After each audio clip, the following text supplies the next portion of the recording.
ki khop na ki pan lo na le sot ta bang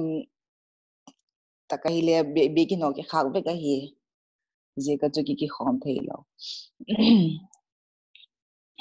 ati le ni bang magian saw lo in bible chang vaksim hiti no Pentecost ni hi je kin Pentecost ni to ki sai bible chang mon khat simiti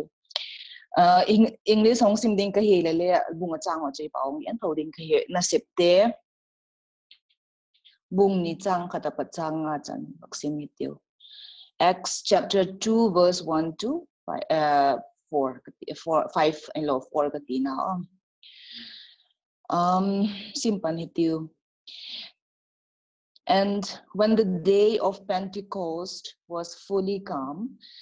they were all with one accord in one place. And suddenly there came a sound from heaven as of a rushing mighty wind, and it filled all the house where they were sitting.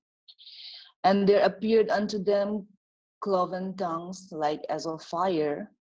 and it sat upon each of them. And they were all filled with the Holy Ghost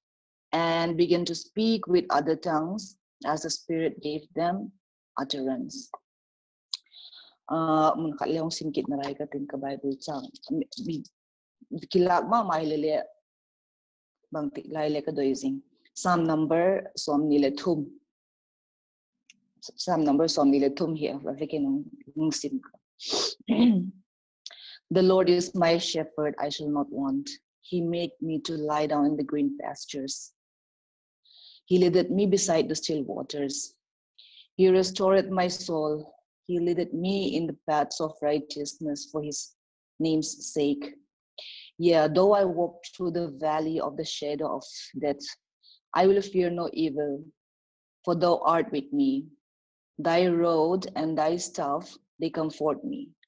Thou preparest a table before me in the presence of mine enemies.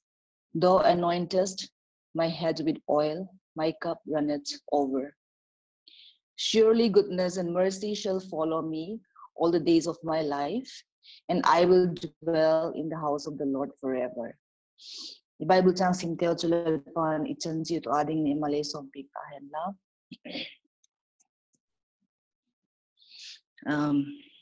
Bao chập na chấm cha bạc này tiêu bang tik lai le ai tha tham lo ai happy zing ka paw le ka pathin lalpa tam na te le happy na ka chungo bang tik lai le kiem lo nang man la hong bun thum zin na la ya tu ni VCF in konte ho to hun so tak zonung lalpa nang ma thu le la te ki pol khom the na lai dinga dam na le hi sel na te le pi thu phalo bang ma het lo in ki pak takin mel te ho ki motu the nang man le koina lai zikin le happy na le ka chungo la phat na zo zai te zikin le ki ama sa pen ki pak to ko hun gen hi lalpa ki pol khom na hun te ho hi nang man nung si takin ehung pol pi in lang hun hak satlai taka tigula ki pol khom ka hina dung zui nge yo lo sam loading in lalpa nang man pi in lang tu gen ding tu te hitla hi hen lang la sading te hital nang man mal som in lalpa phachum nge kong ki hen jak theyo ti chun lalpa nang ma apat ka don te ho ka kim value le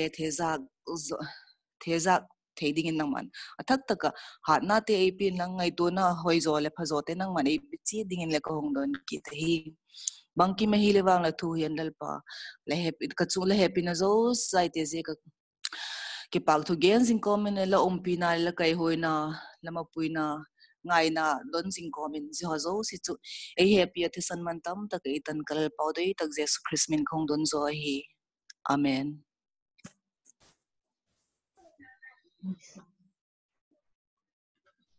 Kipa kuma hun pat na thamunum tak mai jinai zo tawa tu hin aban chi thai tinu adang i bol mawin dana ton le tak i bak gen go la khan tu ni la sadite aneng no ai za mau hun amau patin zo na dingin bak kuma sa pen ti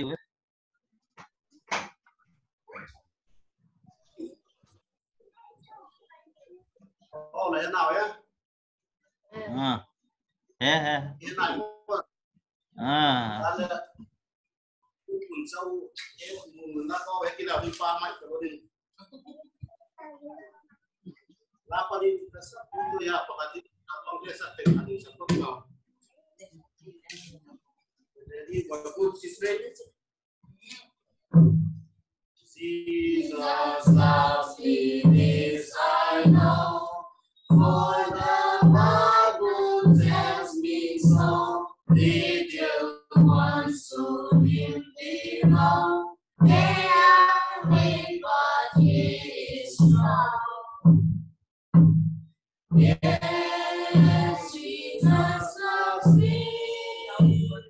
Yes, Jesus loves me. Yes, Jesus loves me. The Bible tells me so. Jesus loves me. He who dies, heaven's gates will open wide. He will wash away my sins. Let his little child come in. Yes, Jesus loves me. Yes, Jesus loves me. Yes, Jesus loves me. The Bible tells me so.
Oh,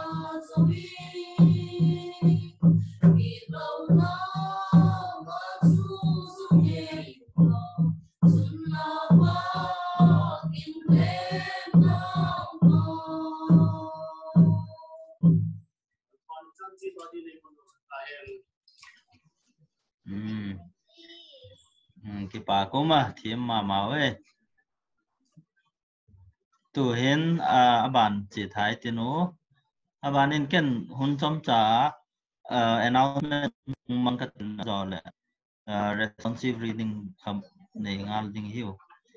announcement to kalkit program ahe kalkit hi June tarik sagi ahita online mà hinalai ding hi conductor ke nung pankit katin thu pan tu ding ai le nu ngài thân trình hiện tín hết thấy tiếng ngô chữ pastor nu hiện tiếng hết chun lát sa tiếng ấy lẽ pu luôn mình liền and family để hiện tín chun thu gen tu tiếng ấy lẽ pu sata này sim hiện tiếng ấy chứ June 7 iki khop na program tiếng ngô hết azo le announcement dan đều hết information để hết tu ni news khai sim chết tiếng ngô gin sa to mà gì khăn Ministry of Home Affairs in guidelines so dung ji khan June tarik gate le religious places ki hong pandi ti kha ahi hilele ji kha a state government in le hon lo ti kha mau in decide hong bol ding hi wa zo le containment zone o kha hong hi de lo ding hi bang chui le ji executive committee in ki ngai venin tin ibekin nei te o te to le ki ha toin dikha ki update gel ding hiu ti khami pi heading in iwa ki head sak yen la azole gending poimo kin na je kin executive committee te kha ki kho pel hele meeting theng ding in iwa ki chi le iwa ki head sak ki hian la jichu announcement lam panga chu ke chan chu hi pathen la tu hin responsive reading needing kising site no screen na yung share din ke takahi screen mu thelo te khan le WhatsApp han VCF group khan le kong thot tho je he pui tu ti da pastor pa nung gen ding he mi pi lengo unmute rung bol ding ka he je kha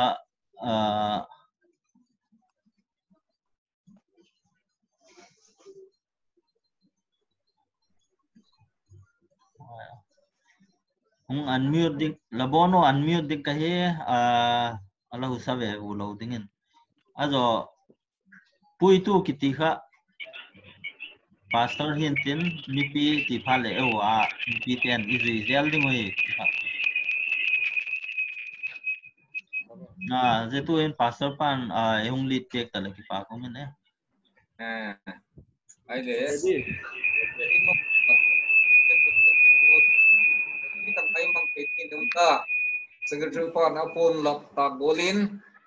responsive reading hun bang bang khom ki sin sai gen enin kadir apa le kita gen satang zel gen pathin min la Israel in kun le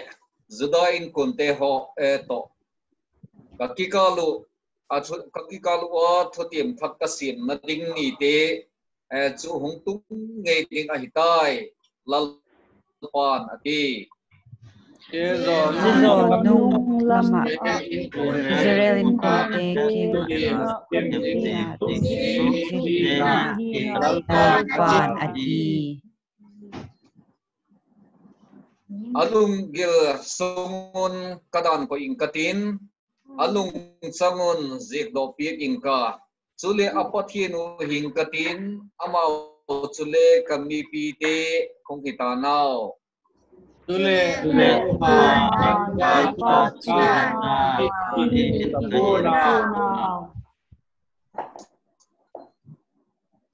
alin pe na kipat aneu pentingin alengun hesuk kading ahingalun lalpan ati chule akholo nau chu ngai namin agilo nau chu hezing kaloding kahi lung thim kadi alung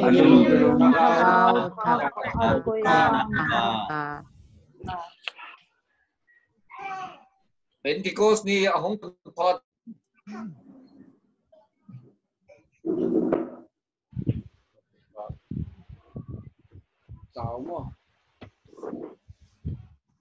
Pentecost ni ahung tun phatin amau chalengun mun khatin alaum qomun Khatin bana kipat rihat di tabang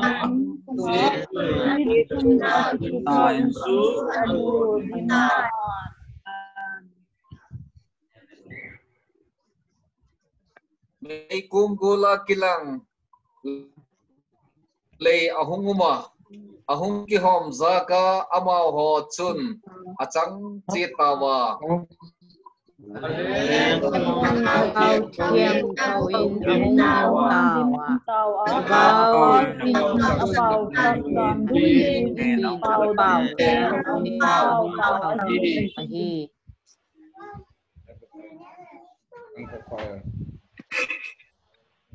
ang lelung kham umasak zekun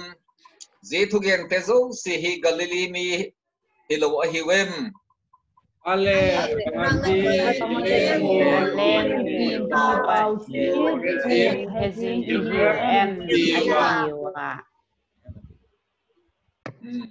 Jeremia bong som tung naka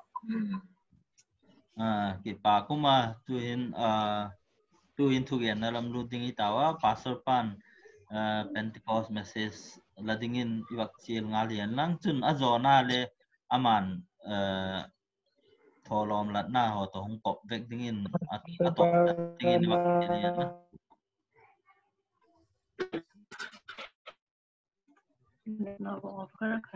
na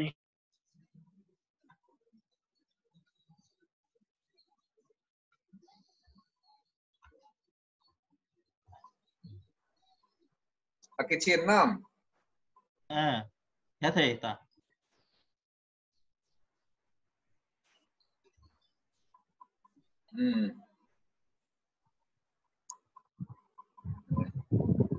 akichin kan mo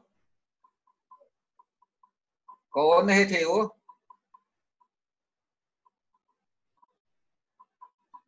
hết thầy có hiện kia thì nào hết thầy nè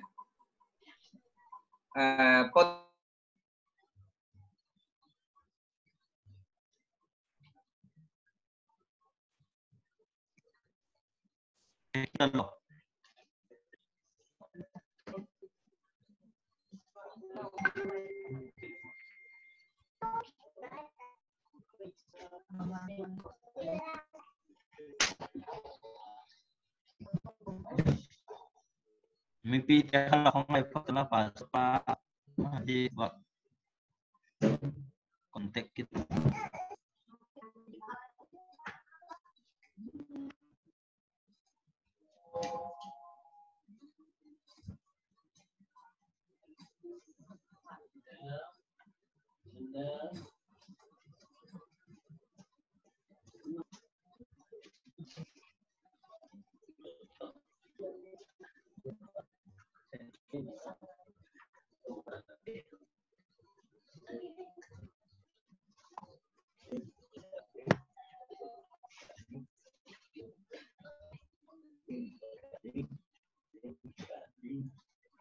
Ngon để tôi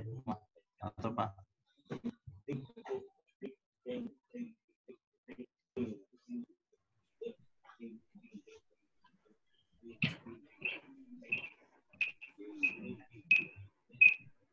gospel da chim le tu ni pel le WhatsApp group akan nung ki thot do ding hi bola bonu ale an chi ding en kaung hi sake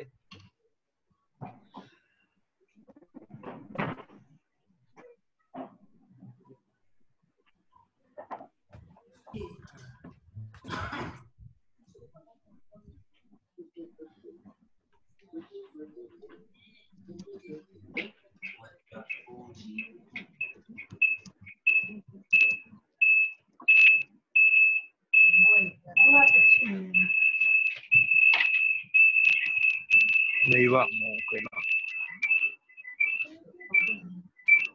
sana música dulu ada mai tale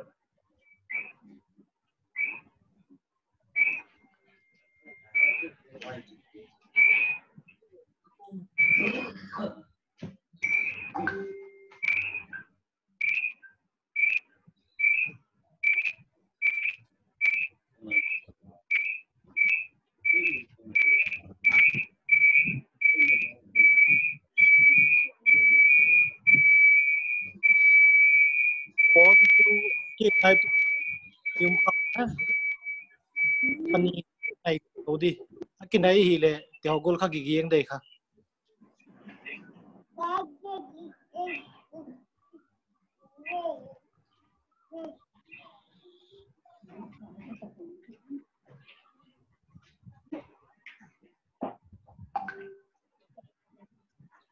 ai thấy tam nghe tụi nó mà nào tết khi nó có một cái son tổng số lại leo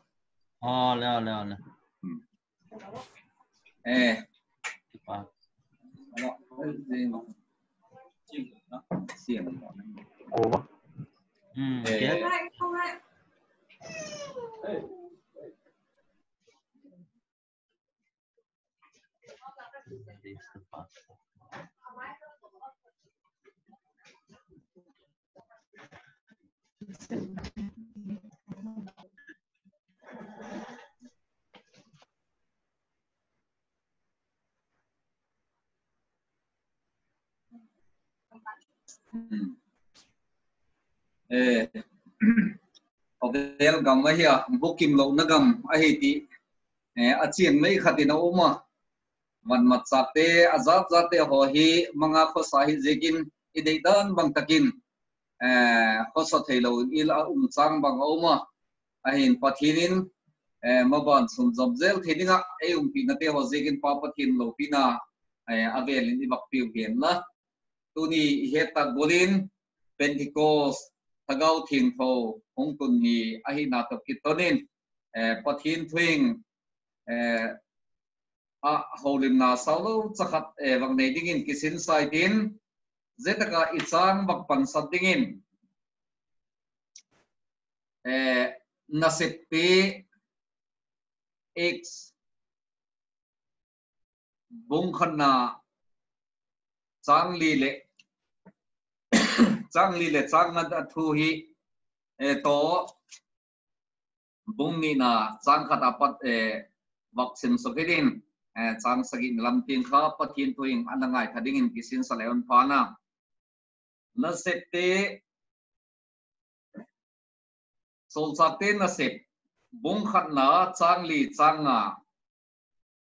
amao to khom layun akengun Jerusalem khu hinusi kivin la pathin thil tim sa lekingu kalagen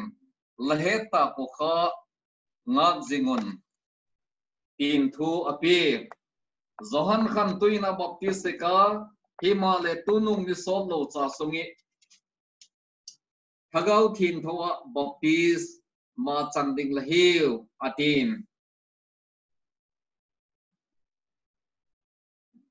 bungni na changkhata kipatin Pentecost ni ahong tun phatin amau chu ale ngon mun khatin ala khomun thakatin wana kipat hui hat tak ge tomang ahong tung a zechun akichut na insum chu alu dimtan meikum gola kilang le ahongoma ahong ki hom zaka amau ho achang chetawa ale ngun thagau thing thoin ahong dim tawa thagawin apau sak dungzui in pau dang ten ahong pau tau hi van noi nam tin laka kipat zuda mi pathin hote chu Jerusalem in omun mehu sa zeka chun mi pi ahong khom tawa athugen chu mitin chun amau pau che a he jekun alung khamma ma tawa magle lung khamum asak zekun zethugen tezo sihi galin li mi hilo hi vem tin ahun gen wa he tuni hun a hin thagau thing tho hong tun ding pathinin alatip sa alom sa chu ahitai ti hi e bible ke patin ilamua chanchin pha zohan lukazik bungsom ni lelina changsom lilekuna khanle alagen boka zegola ilalpa Jesu Krista ama aumlo nunga thagau thim tho thamun tu ding hun sol ding ahi na hi ahun gen ahi zedaka pathienin athutim sa ahun sol ding Jerusalem hi nusi kivin mipi te hi Jesu nung zui te ho ahun ki khom te ho mi za le som ni te ho kam chu chuma patin te ho nung khomin au hi zete ho chun Jerusalem khanu si lo ding ti hi thupi kin aloma ze thupi zo ze thupi kha nga kin au wa ze chun ze hun mai tak chun thagau thing tho thu ma hongumin pathian thagau thing tho chu ze hun mai takhan Pentecost ni kiti pen hi ze hu thu thung lai tu hi akipak namai ahi puwa nedanga Israel ten thu thung lui lai khuna chun ahi le hap takut te alamang wa chule thai thakut te alamang wa hi je chu bang hem etia hi le Israel te hun lai chun ai gupta gama kipata ahong podo sugle sala om nawa kipata ahong podo nawa kipa niwa patakha simin zehin anisom nga tin ni hin thai thak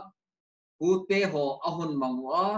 hapta kute ho ahun mangwa je kha ahun matto jing zel lai chun hedi Pentecost ni thuthung thakuna ahung kimat ni tak a hin zehun lai tak chun pathian thagau thin tho chu alapun ahung tumta je chu nidang laya Israel te thuthung lu lai kuna alamat se ku pen kha thak ku thai thak ku ahi lo le hapta ku tin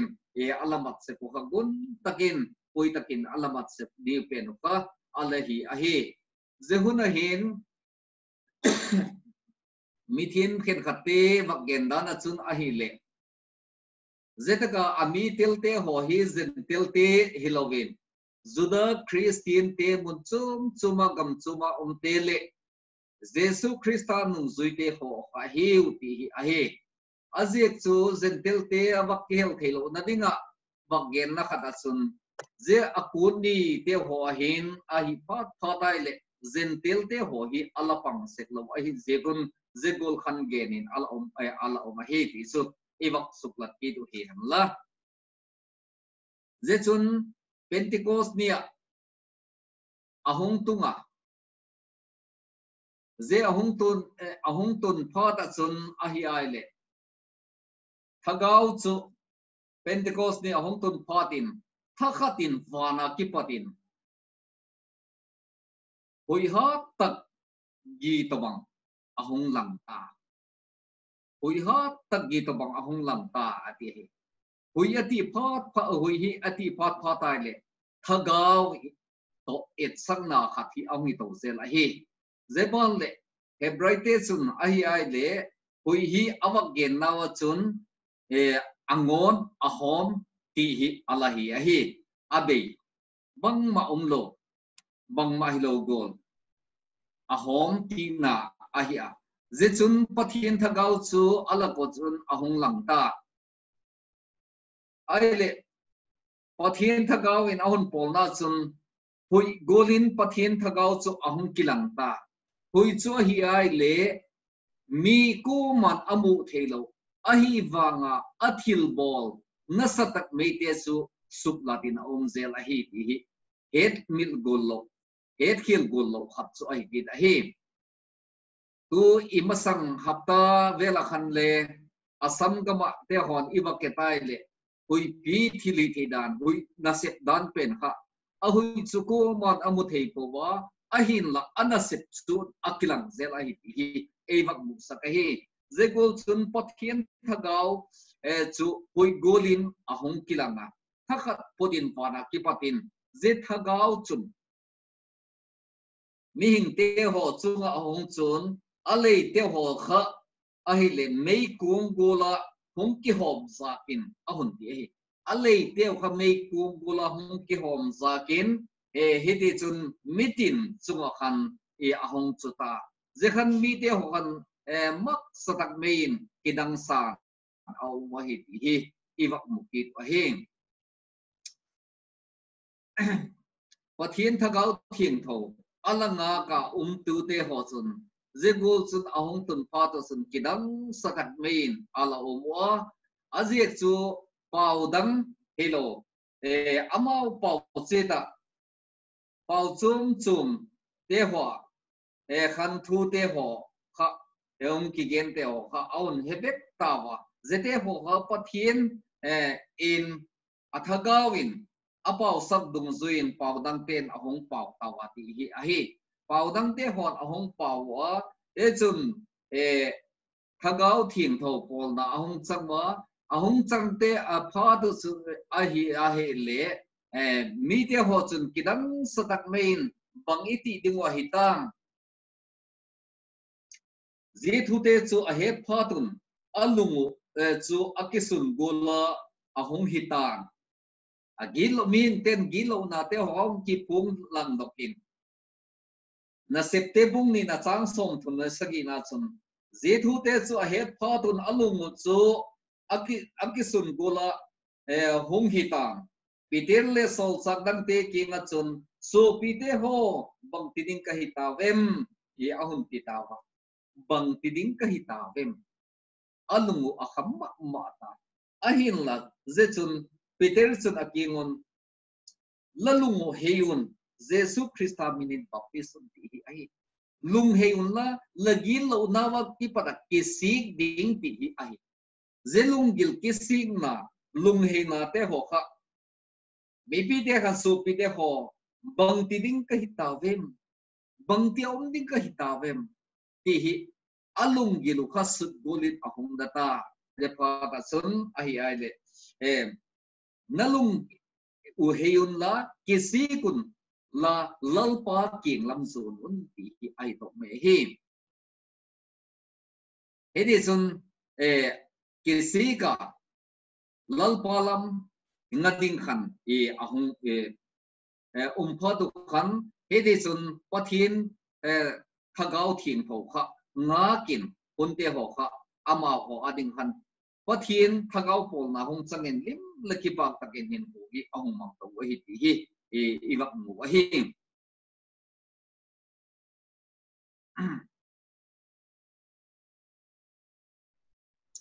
zen hui gola hongi mi te lung thima lunggil suhing tu thagau thing tho chu ahi hui gola giput kiti su zetaka hui gola giput chu pathian thil hi thena ahung lang chu ahi pathian thil hi thena ahung lang ma sapen chu hui gola thil hong giput wana ki pat hong chu thagau thil thagau thing tho chu ahung tung ta mi te lung thim chu ahun suhing ahi mi te lung thim suhing tu ahi a pe lo teu kha ahun pe sak tu athan nop lo na teu kha thanop sak tu angam lo teu kha ngam sak tu ong hita alung thim sum gilwa lam teu kha angai tu na bangkim teu kha suhing tu kha ong hita hi jechun pathian thagau puina zalin hedi golsun lunggil ngai tu na angam lo teu ngam na ape lo zo si teu kha pe na tha na thili thina khan ahun phom patun hedi chun pathian thagau thili thina chu mihing te chunga khan ahun la hi mihing te ho hin eimau ki ha bol zeka hungun pathian thagau pol na kisulim hitiu mihing ka machun ikam sokin iwak ti theya ahin la mihing hi thi na me achu eimau thahat na le eimau thi na te ho manga wakisuk limei thi na pen hin adai sot thi dek lo ahi zetaka chun lim tak bolin kilang in umma le hin zechun eima apatan le hin na om po ma e sukha pua midang tele sukha dik lawin ala se kahi hi se kahi imang ngai tuai sun thugen tu hi hen la sa tu hi ta hen lai le la sa tu te ho bang chule thim ma mei ma le ahing lo hi the hi wakti mei ta le hin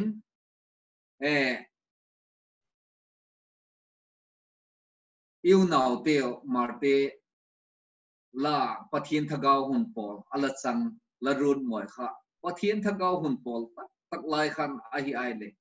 la hun sak photai jan mi sanga thiam bum bal le ai dek kwa pathian thagau thiên thâu pol na chun ahi ai le hing takin la hun sa mi te lung kim khale on khase ahi ti hi je chun hui gola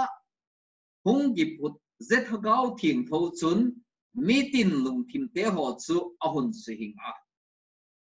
zeti nala ta gain zegul sun pathian thagau pol na hin mi te ho kha ahun su kha se a hi hi mu sa ka hin zechun ko chum te ho hungun la kisulim hitiu ai lo le pastor pa hin gen hin la ai lo le chairman pan gen hin la hung te bu lim takin pathian choi hoi hitiu le iwak ti the ahin la zetaka eima kisuklim nami awang chun pathian thagau polna ahin tak tak khile aum thei ki dek setlo na khat mangle aum se ahin chule pau chap khom hun te ho bang he ging tu te ho hin zigula thagau thieng tho ahun don pha tu ahun don te ho hin ahi ai le amau chu zetaka thagau thieng tho tun ma angak tu te ho khan alangak lai khan le thim me dik lo hi wa pathian kinga pau chapin gil taka gun takin ala pau chapwa zebak le nung zu som le ni te laka zuda isakrot mun ong ta din mun te ho kha lu tu ding khale pau chap na te ho khan to thu in ai te ho sanin zechun ahi ale nungzui som le khatte laka ala pang ding khan je asom le ni na mundu puding khan ai ahun se sanwa zechun mathia chunga ala chuta ahi zete ho chule apao sapnaw ga te ho kha hi pathian thagau nga ka uma azai ngak zo taka te ho chun je thak gola thagau thim tho polna limna ki pak na te ho kha ong changzel se wai hi iwak mo hi pau chap khom na ki di hile athu chu phama ma mai se a fulfill le fulfill ki pak pi ahin la zete ho mei suk pitin na mei achun ahi ai le adan suk pitin mei mihim te mu ding mei hilawa pathian lungil taka ama ho chu zan khoba waka pathian thagau pol na changin gimle cholle he following nom takin hedi chu apau sapwa atum thei powa pangnala te sawa atum thei dek powa hedi golsun pathian thagau polna changin lim takin ala umai hi iwak mo hi zeba ga chun kalagen tak sekulin pathian thagau polna changin tan thril te ho hi kum sang kha jaku som ni lenga kum ahin Chris boss kum thak ahun malai ta ko hin la te ho ahun sawa luk el taka ahun sawa ama hole ki pezo taka ahun saklaun pathian thagawin ahun pola ama le limma ma ina umwa van gelten van sol chakten le asat pi golin ahun hetawa akieng laman a hol pam lama mi te ho kha ku te hem e sakpi ngai khadinga achi laun le amodiek powa ala ku han pathian thagau van gelten ahun sakpi wahi echun pathian thagau thum na ahun san wachun mi te ho chulim kiu ti le hen le alimun ahing ma ma wai ti iwak mo the ki khat chu ahi bangkim hi ta hen lai le ithi mithi mo te hole dem de ku hin la zete ho zo si aki pata hi lungil taka pathian thagau pol ti dinga khan polna to ngakzal taka in ho hi manga le hin zein pathian thagau polna limna ki pangna te ho chu nông duy tế lệ nông duy ging tu mun chum ma gam som lệ nga lama ala ta te ho la ka ki pat chun zegul bin mun te ho hi ahung chak ma hi iwak mu hi chule zin pau chuma ahung pawa pau khat amang vek ahewa zin pau chum chit hi ahun mangwa zudate anahi ma auhen lai lewle gam chuma ahungum phatun aung ki the zak phatun gam chuma om na pau chit te ho kha ahung mang ta se khatun o hi atang pi chun Arabic le te ho Greek te ho ti ho bang kha ala hi ba hita hen lai le zengula thakau thing thom ahung tun mi hin ahi le pau chuma te ho kha tu hin a vai pay pau thu ki gen te ho chu kol te hung hen lai le kol te chun le amao pawa a head golin on hevet tawa kidang hi asama ma mewa ma hi on satawa hi zechun pau ahin pum khat pau khat mangvek nidang laya mima sate hun laya kipat khan ahi ale nawa hunehin tuisa nga hung leta tuisa nga hung let phatin nawa in kun te akipati pau khata ala khosakom te ho kha ahung ita ahin la nawa te in kuna kipata pau khata hung khosa mihin te hung pung to zel hung che to zel achun ahi ale ahung tampa da sun ahi ale babel in sang ahun sama babel in sang ahun sakpa to sun ahi ale mihin chapona lopina kha ahung lang ta zechun van supahelin ze babel in sang pen hi sai tinun ahun ti patin achungo pathian lung na ahung tung ta pathianin babel in sang satute ho chu apau ke tu lo dingin ahun poita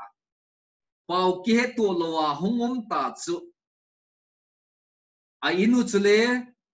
babelin sang sakpe no khale asun zom theita powa chek tang ehun pe na ti wa le chek tang pe ding tu pek ding dan pen chule ki he tu theita lo an om pha ta chum a in kha sa zom theita lo ang ki khoi khen tawa pau chum chet ahun nei tawa he babel in sang sakhan a hi le pau ki khen zak na hi ahongoma ahin la tu ni hin Pentecost nia pathian thagau thieng tho thil hi the na hun petu pathianin athagau thieng tho ahun tun sak ne chun ahi ale ging tu nung zuite hole ging tu mun chum apata hung tai khom te mi zale som ni te la ka chun ahi ale pau khata golin ahongom tawa thagawin apau sakdum zoin pau dang ten ahung pau taw amau pau cheda golin on hetawa ze babelin sang saka kam pau chum ahung ki khen kha Pentecost ni ahin pau khatin thagawin on het sakta hi ewak sakti chu hi pathian lum na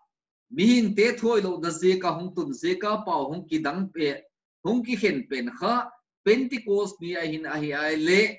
pau khat mang vet golin ahungum taw ahi ze pen hi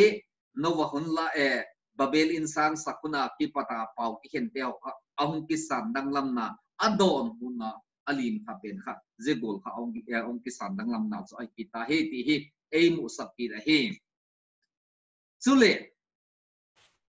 le hi mei golin thagau thing tho en ahung lang ta zechun ahung ki hen zaka ti hi i bible chun i bak mo he mei kongkola kilang le ahunguma ahung ki hom zaka amau ho achang cheta hedi chun mizo si kha ahung chang cheta wa pathian thagau thieng tho chu amau al mi te le khan na sem tu le thil na sem tu thil hi thei tu khan ahong pang ta zechu na hi ale mihing kampau akhan kampau thak nun da hin dan thak kha ahun podok tawa lei thak kha ahun peta hin dan thak ahun pe a min lei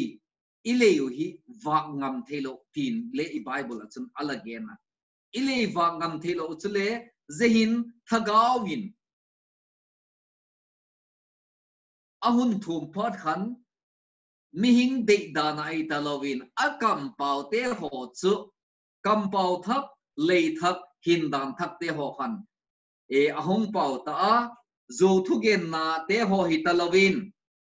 ai lo le mi gen sin na te ho hi talowin he di chun e mi te adinga mal som na akam sok te ho mi de ho adinga mal som na e ahung e ta hi ti chu e va sak e hidinga hi ti chu e va mu sak ki ta hi elung gilu alung gil te ho ha sud gola nan hidi golson hin ho hi ahun mang wa hi ti hi tu ni hin e mu sak ki ta hi hidi sun alung gilwa angai tu na gilo sol te ho zo si kha ki sigin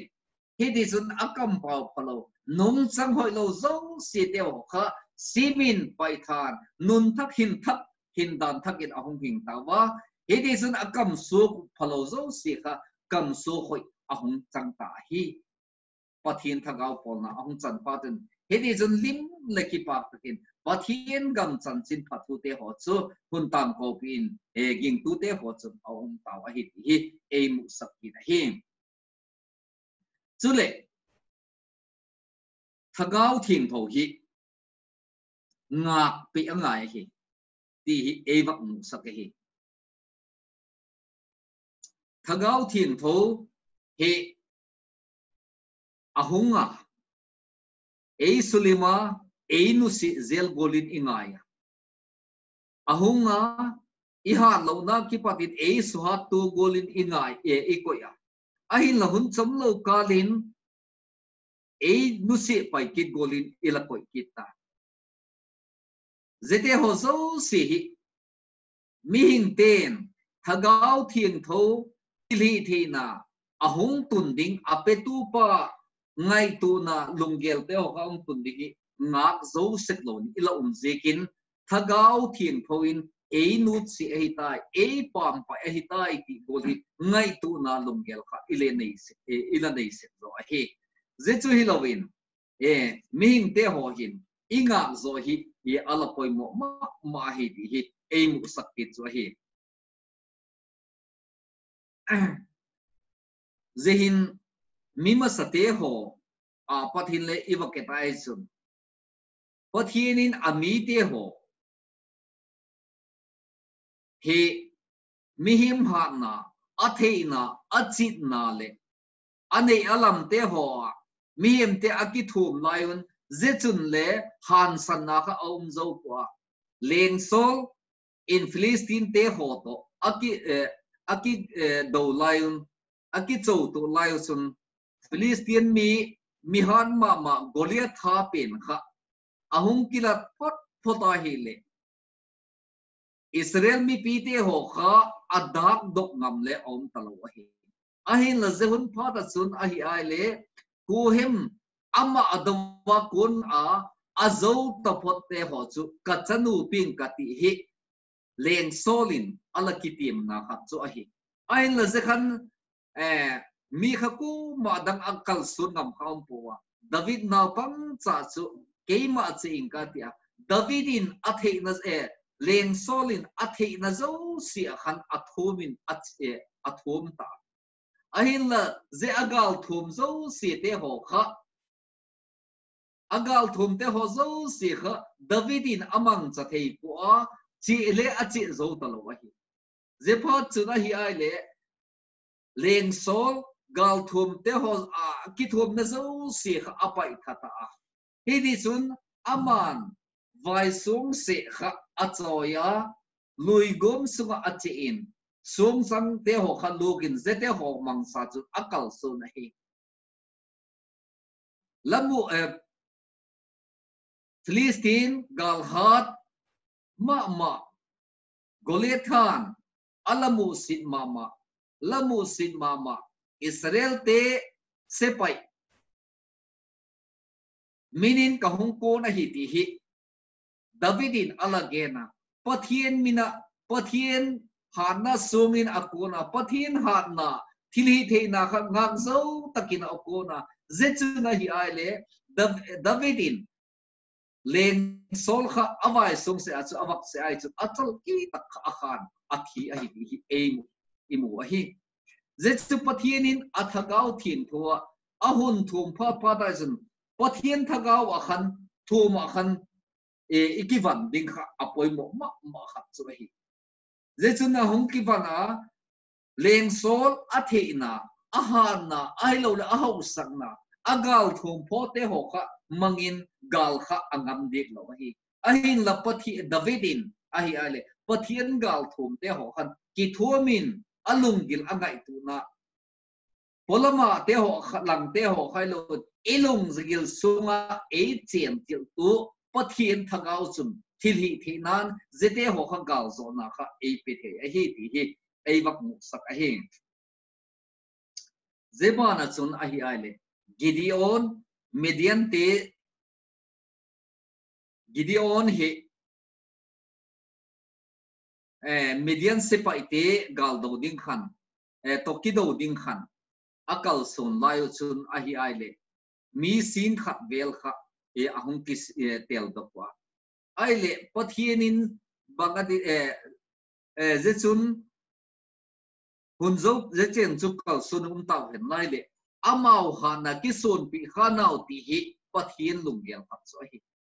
edi chun amau laka ki patakhan mi latam talong ti hi ahi zelaka pa khan khen sakin la khen thakidin ti hi ai kit lain zechun mi za thum chau kha ahung kun mi za thum te ho apeng kul te ho kha tomangin gal sadin akun tawa pathian thagawin ami te ho kha ahun thoma ze median se pa te ho zo si kha subtimit dile subtimit dingle agal te kha pathianin Israel Gideon khut akhan ahun petai hi imu the hi ze cho hi le pathian ha na pathian thagau thin thowa ki thom na pi na chun a hi ai le galte ho zo si masanga chun le zo thina ap hi punihin nan leken le I ha na ipil na ichit na ine ilam te ho ithil ivan matsak te ho zo si kha mihem a zete ho kha kisun binahin bang mahi puwa thagau thien thowa kisulin bitiu ailo ki pol tu ki sohati ti va mok ti thele puwa pathian zai ngak zo ta ka hin kho manga kalsun tu te ho akhan pathian thagau hung thum na changa pathian thagau thuma chang tu te ho khan a hele zete ho zo si kha zo thak in a uma chule mi te lung thim kha suhing tu na hung panga aha lo na te ho ha na pe tu na hung panga a thei lo na wa kan thei na pe tu na hung panga ahan san lo na angam zo lo na khan le ngam na han san na pe tu thagau pathin chu e a ki thoma hin ho hin mang to thei che ding in tu ni hin Pentecost ni thagau thi hung tho hung tu ni a hin nang leken inga thagau thin tho nung zui te le ging tu mun chum chuma zuda hung tai khom mi zala som ni ten achan goldin mun a hin tu ni hin le nang leken le ilum thim te ho hi hongin pathian thagau thieng tho chu eima alungil akhan hunglut nomin ekil zinga honga zethagau thing tho chu eima hung chenga zethagau thing tho na set na chu pathian thagau thilhi thi thagau thing tho thilhi thina petu mangcha chon bang kim zo theina le halona ki pata kha theina khazoina ki pata thahana e petok tu pathin chu belin nang leki ale za thagau thin tho achun limna ki pang na thak chu manga nitin hin hoi kalsuna ama lo pina dinga hin kumang to si jal thedin lalpan ngai tho tu te zo si ichan ding chidun e mal zo sak ta hem na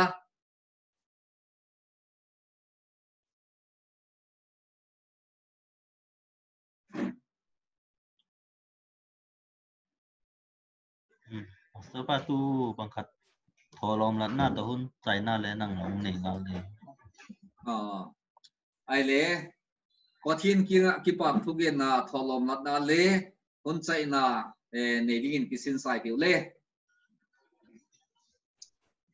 Olong seto ka pathino. Tu ni Pentecost ni nang man latiam sa lamite ho lakadinga lat thutiam sa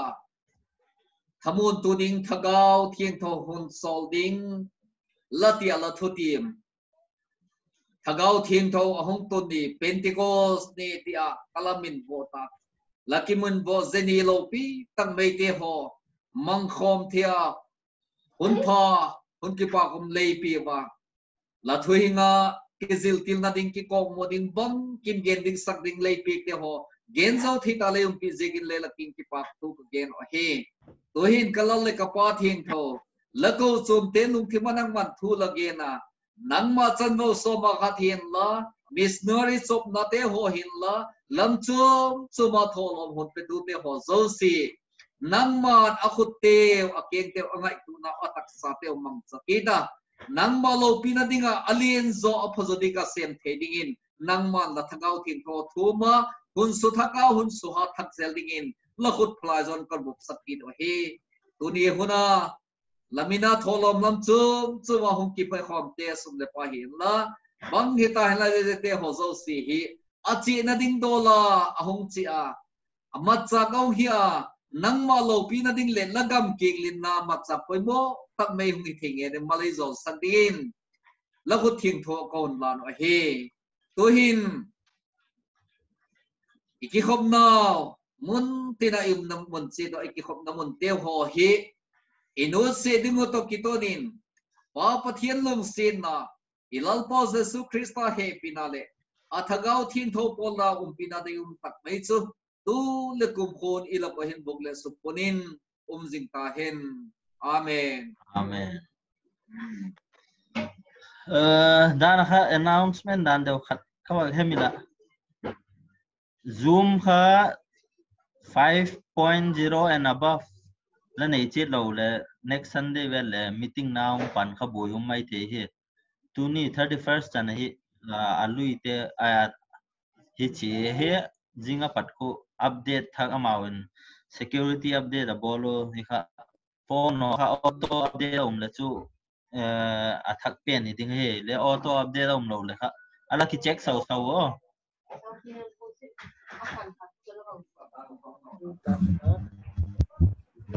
Okay, noted.